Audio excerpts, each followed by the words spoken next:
বানানোর সময় ভেতরে কেমন একটা সানডে সানডে ফিল হচ্ছিল।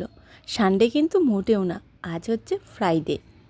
কারণ কি জানো, যেহেতু মাটন বানাচ্ছি, আর সানডে মানেই তো মাটন বা চিকেন যা হোক কিছু একটা হয়, তাই মনে হচ্ছিল আজ সানডে সানডে।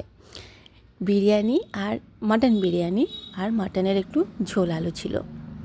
কদিন থেকে খুব বিরিয়ানি খেতে ইচ্ছা হচ্ছিল, তাই কর্তামশাইকে বললাম আজ একটু বিরিয়ানি খাওয়া যাক, চিকেন বিরিয়ানি বানাবো। সে তো চিকেন বিরিয়ানির নাম শুনলেই বলবে মাটন বিরিয়ানি হবে, তাই ওনার আদেশেই মাটন বিরিয়ানি আর এই মাটনের ঝোল আর আলু। রায়তা কিন্তু আজ বানাইনি, মন মেজাজ ঠিক ছিল না। বললাম না, যদি ফোনটা ভালো হয়ে যায় তাহলে খুব ভালো হয়। ফোনটা সামান্য একটু সমস্যা হচ্ছিল, তাই বাগাতে দিয়েছিলাম। তো ফোনটা পেয়ে নিজেকে একটু শান্তি হলো।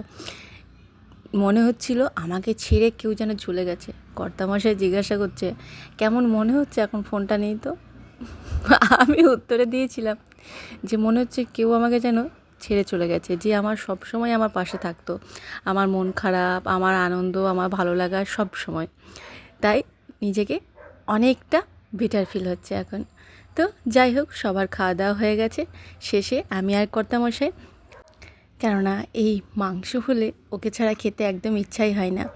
বিরিয়ানিটা কিন্তু খুব ঝরঝরে হয়েছে আর খুব টেস্ট হয়েছে। তোমরা দেখে বলো তো বিরিয়ানিটা কেমন হয়েছে।